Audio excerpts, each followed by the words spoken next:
તો મિત્રો, શું તમે ક્યારે વિચાર્યું છે કે ડુંગળી અને ખીલીનો આ એક નાનકડો પ્રયોગ તમારા સૌથી મોટા અને તાકાતવર દુશ્મનને પણ ધૂળ ચાટતો કરી શકે છે? મિત્રો, જો તમે આ ભયંકર તાંત્રિક ઉપાય માત્ર એકવાર પણ અજમાવી લીધો તો ગમે તેવો ઘમંડી અને શક્તિશાળી શત્રુ પણ રાતોરાત બરબાદ થઈ શકે છે. તે સીધો જ તમારા ચરણોમાં આવીને પડી જશે અને આખી જિંદગી તો શું પણ સપનામાં પણ તમારી સામે આંખ ઉઠાવીને કે દુશ્મનીને નિભાવવાની હિંમત નહીં કરે. શું તમે પણ રાત દિવસ લોહી પાણી એક કરીને સખત મહેનત કરો છો, પણ છેલ્લી ઘડીએ તમારું સોના જેવું બનવું કામ અચાનક બગડી જાય છે? શું તમે વાતથી ત્રસ્ત છો કે તમારી આસપાસ પડતા અમુક લોકો તમારી સામે મંત્ર જેવું મીઠું બોલે છે, પણ પીઠ પાછળ તમારી જ બરબાદીનો ખાડો ખોદીને બેઠા છે? ઘણીવાર આપણે ક્યારેય કોઈનું સહેજે પણ ખરાબ નથી ઈચ્છતા, છતાં પણ આપણા જ કેટલાક દુશ્મનો ડગલે ને પગલે આપણી પ્રગતિ જોઈને અંદરો અંદર બળીને ખાખ થતા હોય છે અને સતત આપણને કોઈ મોટું નુકસાન પહોંચાડવાના કાવતરા રસ્તા રહે છે. જો તમે પણ આવી કોઈ અજાણી અને ભયાનક નકારાત્મક ઉર્જા, કોઈની કાળી નજર કે પછી છુપા શત્રુઓ ઘાતક વારથી સંપૂર્ણપણે કંટાળી ગયા છો અને હવે આ બધી જંજાળમાંથી કાયમના ધોરણે મુક્તિ મેળવવા માટે તડપી રહ્યા છો, તો ખુશ થઈ જાઓ, કારણ કે આજનો આ વિડીયો તમારા જીવન માટે એક સાચા વરદાનથી કમ સાબિત થવાનો નથી. આપણા મહાન ભારતીય શાસ્ત્રો અને અતિ પ્રાચીન તંત્રશાસ્ત્રમાં એવી અગણિત અને અત્યંત ગુપ્ત વિધિઓનો ઉલ્લેખ કરવામાં આવ્યો છે જે દુનિયામાં ગમે તેવા બળવાન અને અહંકારી શત્રુને પણ પળવારમાં પરાસ્ત કરવાની તાકાત ધરાવે છે. આજે આપણે એકદમ વિગતવાર વાત કરવાના છીએ ડુંગળી અને ખીલીના એક એવા અદ્ભુત ચમત્કારી અને પ્રચંડ તાંત્રિક ઉપાય વિશે, જેનો અકલ્પનીય પ્રભાવ જોઈને તમે પોતે પણ દંગ રહી જશો અને આશ્ચર્યચકિત થઈ જશો. આપણા તંત્ર વિજ્ઞાનમાં સ્પષ્ટ જણાવવામાં આવ્યું છે, ડુંગળીની અંદર એવા ચમત્કારી અને કુદરતી ગુણો છુપાયેલા છે કે જે ગમે તેવી ભયંકર નકારાત્મકતાને જડમૂળથી ખેંચીને નષ્ટ કરી નાખે છે અને તમારી ચારે તરફ એક એવું અદૃશ્ય અભેદ સુરક્ષા કવચ ઊભું કરી શકે છે કે દુનિયાની કોઈ તાકાત તમારો વાળ પણ વાંકો નહીં કરી શકે. જો તમે ખરેખર તમારા જીવનમાંથી આ બધી ભયંકર તકલીફોને હંમેશ માટે જડમૂળમાંથી ઉખાડી અને ફેંકવા માંગો છો, તો મિત્રો, મારી નમ્ર વિનંતી છે કે આ વિડીયોને ભૂલથી પણ અંત સુધી સ્કીપ કર્યા વિના અને ભૂલ કર્યા વગર છેલ્લે સુધી જરૂર જોજો, કારણ કે અધૂરું જ્ઞાન ઝેર સમાન હોય છે અને તે હંમેશા ખતરનાક સાબિત થાય છે. માત્ર ને માત્ર એક સામાન્ય દેખાતી ડુંગળી અને એક નાનકડી લોખંડની ખીલી.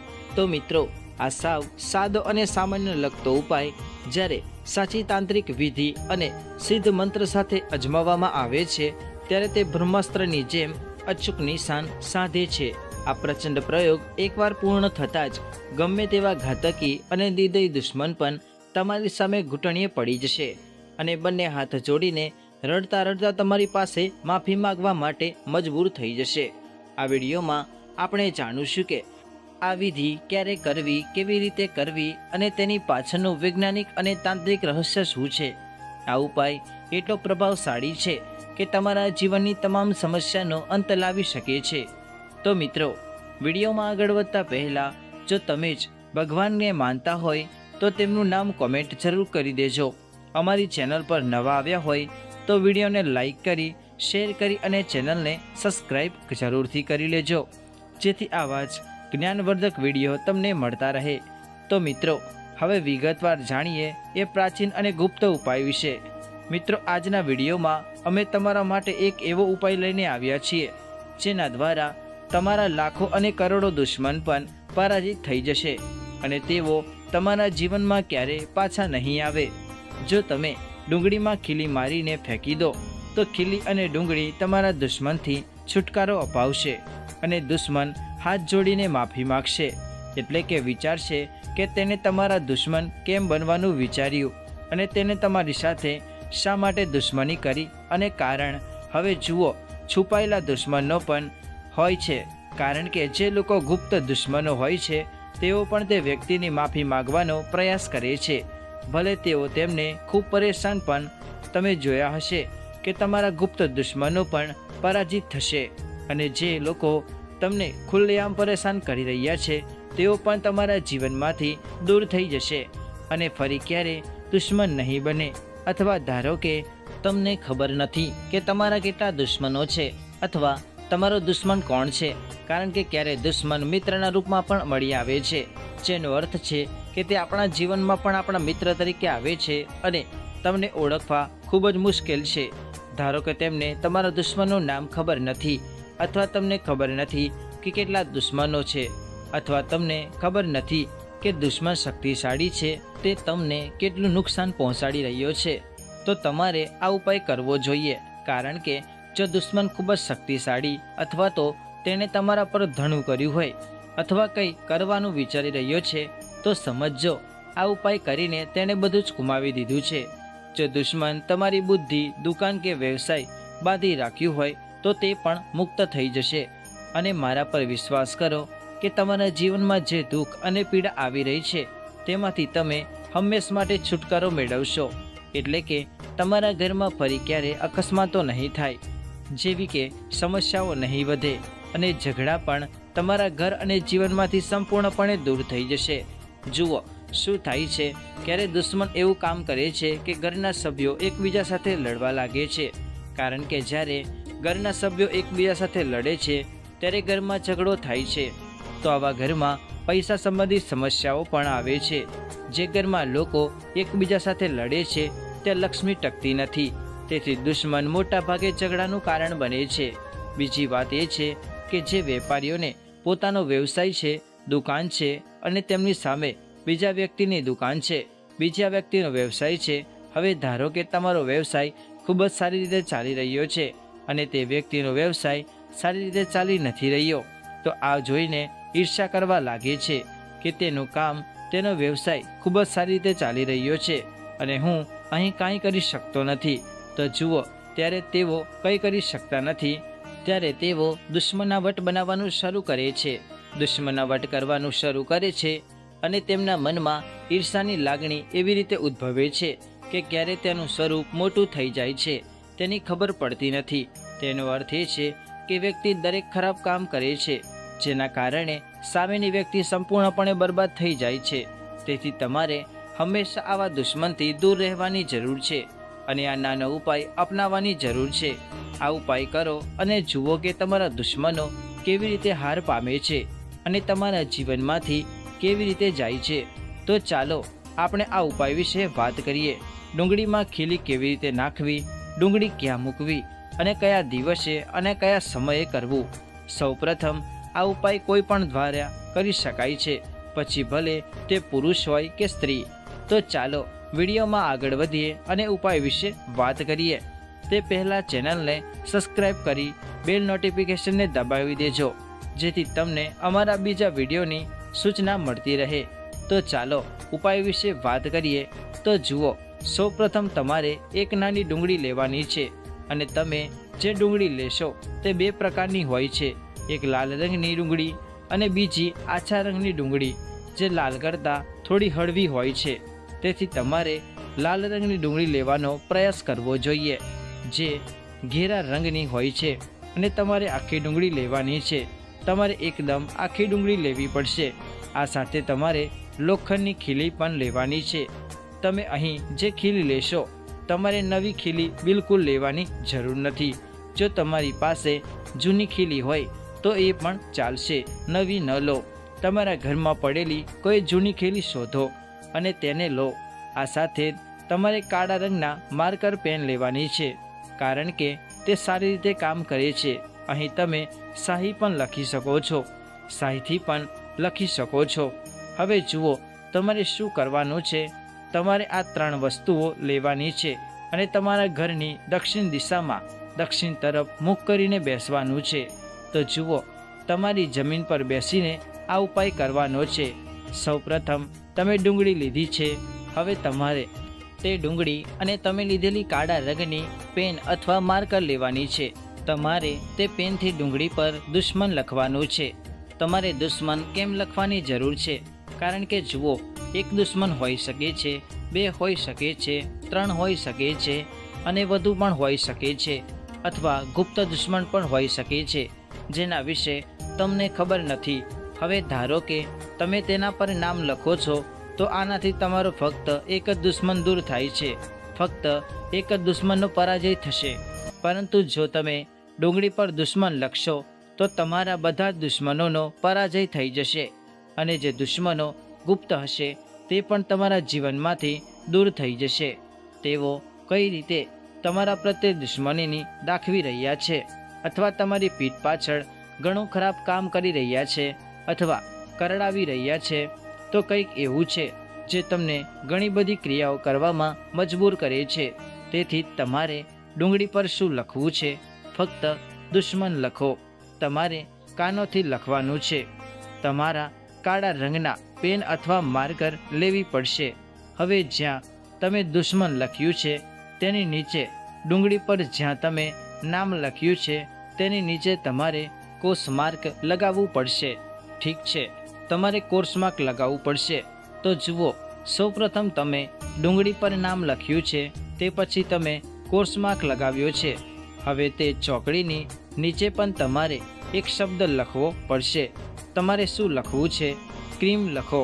તમારે શું લખવું છે? તો ક્રીમ લખો. જુઓ, આ ક્રીમ જે તમારે લખવાનું છે તે ફક્ત એક જ છે. તમારે એકવાર નીચે લખવું પડશે. આ કર્યા પછી તમારે એક મંત્રનો જાપ કરવાનો છે.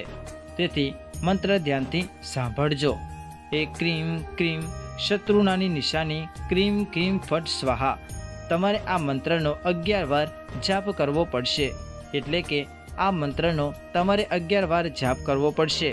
અને જ્યારે તમે આ મંત્રનો જાપ કરો છો ત્યારે તમારે તે ખીલી અને ડુંગળીમાં નાખી દેવી પડશે. જ્યારે તમે દુશ્મનનું નામ લખ્યું છે, અથવા જે તમે દુશ્મનનું નામ લખેલું છે, તો ફક્ત દુશ્મન લખો. નામ ન લખો તો તમારે તે ખીલી પર તે શબ્દો ઉપર નાખી દેવી પડશે. દુશ્મન શબ્દ ઉપર તમે મંત્રનો જાપ કરતી વખતે ખીલી ક્યારેક દાટી દેશો. પછી તે દાટી દીધા પછી તમારે તે ડુંગળી ઉપાડવાની છે. જો તમે ઈચ્છો તો તમે તેને કપડામાં રાખી શકો છો, કારણ કે તમારે આ ઉપાય છુપાવીને કરવો પડશે. કોઈને કહ્યા પછી આવું ન કરવું જોઈએ, કારણ કે આવો ઉપાય ઝડપથી કામ કરે છે. પછી કોઈ પણ નિર્જન જગ્યાએ જાઓ અને ત્યાં એક નાનો ખાડો બનાવો અને ખીલી સાથે ડુંગળી માટીમાં દાટી દો. એવું નથી કે તમારે ખીલી કાઢવી પડશે કે કંઈ કરવું પડશે. તમારે ડુંગળી અને ખીલી બંનેને તેની અંદર દાટી દેવા પડશે. ખાડાને માટીથી સારી રીતે ઢાંકી દો. પછી તમારે ઘરે પાછા આવો, તમારા હાથ પગ ધોઈ લો અને તમારે સૂર્યાસ્ત પછી આ ઉપાય કરવાનો પ્રયાસ કરવો જોઈએ. સૂર્યાસ્ત થતાની સાથે જ જ્યારે થોડું અંધારું થઈ જાય છે તે સમયે જ કરવું વધુ સારું છે. બીજી વાત એ છે કે તે પુરુષ પણ હોય કે સ્ત્રી પણ, કોઈ પણ આ ઉપાય કરી શકે છે. તેઓ ગમે તે દિવસે કરી શકે છે. ગુપ્ત દુશ્મન હોય કે ખુલ્લો દુશ્મન, દરેક માટે કરી શકો છો. સમજો કે દુશ્મન માફી માગવાની ફરજ પડશે. તમારી સાથે દુશ્મનમાં ક્યારે આવી ભૂલ કરશે નહીં. તો ચાલો દોસ્તો, ડુંગળી સંબંધી કેટલા સરળ ઉપાયો શીખીએ, જેને આપણા જીવનમાં જમાવી શકીએ અને આપણા દુશ્મનોથી છુટકારો મેળવી શકીએ. આ ઉપાયો નાના અને સરળ ઉપાય છે, પરંતુ દુશ્મનનો છુટકારો મેળવવા માટે ખૂબ જ ચમત્કારી ઉપાય છે. ઉદાહરણ તરીકે, પહેલો સરળ ઉપાય દુશ્મન અવરોધોને દૂર કરવા માટે ડુંગળી અને કાળા દોરાનો ઉપાય છે. આ ઉપાય દુશ્મનના દુષ્પ્રભાવોને નબળા પાડવા અને તમારું રક્ષણ કરવા માટે કરવામાં આવે છે. તે કેવી રીતે કરવો? સૌપ્રથમ લાલ ડુંગળી અને કાળો દોરો અને સિંદૂર લો. પછી કોઈ પણ મંગળવાર અથવા શનિવારે આ ઉપાય કરો. લાલ કપડું ડુંગળી લો, પછી ડુંગળીને કાળા દોરાથી 7 વખત લપેટો અને પછી તેના ઉપર થોડું સિંદૂર લગાવો અને દુશ્મનનું નામ લઈને હનુમાનજીને દુશ્મનથી અવરોધિત મુક્ત થવા માટે પ્રાર્થના કરો. આ પછી તે કોઈ પણ 4 રસ્તા પર છોડી દો. આમ કરવાથી દુશ્મનની નકારાત્મક ઉર્જા દૂર થઈ જશે, તે નબળું પડી જશે અને તેની અસર સમાપ્ત થઈ જશે. બીજો સરળ ઉપાય છે જે વહેતા પાણીમાં ડુંગળી વેવડાવી. તે કેવી રીતે કરવું? પહેલાં કોઈ પણ મંગળવાર તાજી લાલ ડુંગળી લો. પછી તમારી સમસ્યા પર ધ્યાન કેન્દ્રિત કરો. અને તેના પર હનુમાન ચાલીસાનો પાઠ કરો. નદી કે નહેરમાં વહેતા પાણીમાં ડુંગળી વહેડાવો. આ ઉપાય દુશ્મનની નકારાત્મક ઉર્જા દૂર કરે છે અને તમારું રક્ષણ કરે છે. ત્રીજો સરળ ઉપાય લીંબુ અને ડુંગળીનો શક્તિશાળી ઉપાય છે. કેવી રીતે કરવો? પહેલાં એક લીંબુ, લાલ ડુંગળી અને કાળો દોરો લો. પછી લીંબુ અને ડુંગળી લો અને તમે કાળા દોરાથી બાંધી દો અને તેને મંગળવાર અથવા શનિવારે પીપળાના ઝાડ નીચે રાખો. આ પ્રક્રિયા દરમિયાન હનુમાનજી ચાલીસાનો પાઠ કરો. આ ઉપાય દુશ્મનના ખરાબ ઈરાદાઓ અને સમાપ્ત કરે છે અને જીવનમાં શાંતિ લાવે છે. ચોથો સરળ ઉપાય છે માથા પર ડુંગળી ફેરવવી. આ ઉપાય કેવી રીતે કરવો? સૌ પ્રથમ કોઈ મંગળવાર કે શનિવારે લાલ ડુંગળી લો અને તેના તમારા માથા પરથી 7 વખત ફેરવો. આ દરમિયાન ભગવાન હનુમાનજીનું ધ્યાન કરો અને હનુમંતે નમઃ મંત્રનો જાપ કરો. ત્યારબાદ આ ડુંગળી સળગતા કોળસા પર રાખો અને તેને બાળી નાખો. આ ઉપાયથી દુશ્મન દુષ્પ્રભાવનો અંત આવે છે. પાંચમો સરળ ઉપાય કામમાં અવરોધ દૂર કરવાનો છે. ડુંગળીનો ઉપાય કેવી રીતે કરવો? સૌ પ્રથમ સફેદ ડુંગળી લો. જો દુશ્મન તમારા કામમાં અવરોધો ઊભા કરી રહ્યો હોય તો તમારે કાર્યસ્થળ પર સફેદ એક ડુંગળી રાખો. પછી દર શુક્રવારે આ ડુંગળીને બદલો. પછી જૂનીને વહેતા પાણીમાં પ્રવાહિત કરો. આ ઉપાયથી દુશ્મનની નકારાત્મકતા દૂર થઈ જશે અને તમારા કાર્યમાં સફળતા મળશે. છઠ્ઠો અને ઉપાય હવનમાં ડુંગળીનો ઉપયોગ કરવો. સૌ પ્રથમ કોઈ શુભ દિવસે હવન કરો. પછી હવનની સામગ્રીમાં ડુંગળીના નાના નાના ટુકડા ઉમેરો. પછી હવન દરમિયાન તમે હિમ કિમ ચામુંડાય વિજય મંત્રનો જાપ કરો. આ ઉપાય દુશ્મનોના અવરોધ દૂર કરે છે અને સકારાત્મક ઉર્જા આકર્ષે છે. સાતમો સરળ ઉપાય ડુંગળી અને મરચાંનો તાંત્રિક ઉપાય છે. તે કેવી રીતે કરવો? સૌ પ્રથમ કોઈ મંગળવાર અથવા શનિવારે એક લાલ ડુંગળી અને 7 લીલા મરચાં લો. પછી તેને તમારા માથા પરથી 7 વખત ફેરવો. તેને કોઈ પણ 4 રસ્તા ઉપર રાખો. આ ઉપાય દુશ્મનનો પ્રભાવ નાશ કરે છે. આઠમો સરળ ઉપાય દુશ્મનની નકારાત્મકતાને રોકવાનો છે. તે કેવી રીતે કરવો? સૌ પ્રથમ લાલ ડુંગળી લો અને તેના પર સિંદૂર લગાવો. પછી તેને તમારા ઘરના મુખ્ય દરવાજા પાસે રાખો. આ ઉપાય દુશ્મનની નકારાત્મકતાને તમારા ઘરમાં પ્રવેશતા અટકાવે છે. ભક્તો, ડુંગળીના આ ઉપાયો કરતી વખતે તમારે જે ખાસ સાવચેતી રાખવી જોઈએ તેમાં સ્નાન અને શુદ્ધતા જેવી બાબતો જાણવી મહત્વપૂર્ણ છે. ઉપાય કરતાં પહેલાં સ્નાન કરો અને સ્વસ્થ કપડાં પહેરો. આગળ યોગ્ય સ્નાન પસંદ કરો. ઉપાય શાંતિથી અને એકાંતરી જગ્યાએ કરો. આગળ વિશ્વાસ રાખો. ઉપાય કરતી વખતે કોઈ શંકા ન રાખો અને પૂર્ણ ભક્તિથી કરો. તમારા મનમાં શ્રદ્ધા રાખીને ઉપાય કરો. આગળ ગુપ્તના છે. ઉપાય કર્યા પછી તેને કોઈની સાથે શેર ન કરો. કોઈને કહો નહીં, કેમ કે આવા ઉપાયો કર્યા પછી આગળ શુભ સમય છે એ મંગળવાર, શનિવાર અથવા અમાવસ્યાનો દિવસ હોય તે ઉપવાસ માટે ખાસ શુભ છે. ભક્તો, ડુંગળીના આ ઉપાય ધ્યાન અને મંત્ર સાધના કરવી જરૂરી છે. ઉપાયની સકારાત્મકતા વધારે છે અને સકારાત્મક ઉર્જા આકર્ષે છે. દરરોજ 108 વખત હનુમંતે નમઃ મંત્રનો જાપ કરો. નિયમિતપણે હનુમાન ચાલીસા અથવા દુર્ગા ચાલીસાનો પાઠ કરો. સવારે અથવા રાત્રે ધ્યાન કરો. દુશ્મનના અવરોધો દૂર કરવા માટે ભગવાનને પ્રાર્થના કરો. ભક્તો, મુક્તિ માટે પ્રાર્થના કરો. ડુંગળીના ઉપાયો પાછળ વૈજ્ઞાનિક અને આધ્યાત્મિક તર્ક છે. જેમ કે ડુંગળીની ગંધની અસર ડુંગળીની તીવ્ર ગંધ નકારાત્મક ઉર્જાને દૂર કરે છે. ડુંગળીમાં ઉર્જા સંતુલન ડુંગળીનો ઉપયોગ ઉર્જા સંતુલન માટે થાય છે, જે દુશ્મનના દુષ્પ્રભાવને નબળા પાડે છે. ડુંગળીમાં કુદરતી શક્તિ ડુંગળીની રચના નકારાત્મક શક્તિઓને રોકવામાં અસરકારક છે. ડુંગળીનો ઉપાય દુશ્મનોથી છુટકારો મેળવવા માટે એક પ્રાચીન અને સકારાત્મક ઉપાય છે. જો યોગ્ય પદ્ધતિ ભક્તિથી કરવામાં આવે તો આ ઉપાયો બંધારી નકારાત્મકને સમાપ્ત કરી શકે છે અને તમારા જીવનમાં શાંતિ અને સફળતા લાવી શકે છે. આ ઉપાયોને કાળજીપૂર્વક અને સંપૂર્ણ શ્રદ્ધાથી અપનાવો અને તમારા જીવનને સકારાત્મક અને શત્રુથી મુક્ત બનાવો. તો મિત્રો, આ તમામ માહિતી જનરુચિને ધ્યાનમાં રાખીને આપવામાં આવી રહી છે. વાસ્તુશાસ્ત્રના ઉપાયોને તમારી શ્રદ્ધા અને વિશ્વાસ પર અજમાવો. અને અક્ષરમૃત ચેનલ આ વિડીયો દ્વારા કોઈ પણ પ્રકારનો દાવો કરતું નથી. આજની આ માહિતી જો તમને પસંદ આવી હોય તો વિડીયોને લાઈક કરી, શેર કરી અને ચેનલને સબસ્ક્રાઈબ કરી દેજો અને બેલ નોટિફિકેશનને ઓલ પર સેટ કરવાનું ભૂલશો નહીં. રાધે રાધે. જય શ્રી કૃષ્ણ. હર હર મહાદેવ.